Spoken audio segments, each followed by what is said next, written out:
দেশ এবং প্রবাসের সবাইকে আসসালামু আলাইকুম। সবাই কেমন আছেন? আশা করি ভালো আছেন।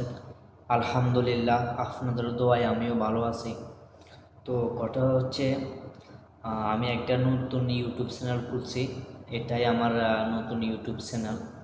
তো ইউটিউব চ্যানেল খোলা বড় কথা না, বড় কথা হচ্ছে আপনাদের ভালোবাসা, সাপোর্ট। আপনারা ভালোবাসা এবং সাপোর্ট না করলে কখনো আমার ইউটিউব চ্যানেলটা আমি বড় করতে পারবো না। তো সবাই আমার একটু সাপোর্ট করবেন, আমার ইউটিউব চ্যানেলটা সবাই সাবস্ক্রাইব করে দেবেন। আমি একজন প্রবাসে থাকি, আমি ফান ভিডিও করি। তো আপনারা যদি সাপোর্ট এবং ভালোবাসা দেন, নিত্য নিত্য প্রবাসী ফান ভিডিও পাবেন। সবাই আমার চ্যানেলটিকে সাবস্ক্রাইব করে দিয়ে আমার পাশে থাকবেন। আপনাদের সাপোর্ট এবং ভালোবাসা ছাড়া কিছু করতে পারবো না। তো এটাই আর কি। সবাই ভালো থাকবেন, সুস্থ থাকবেন, শরীরের যত্ন নেবেন। আসসালামু আলাইকুম।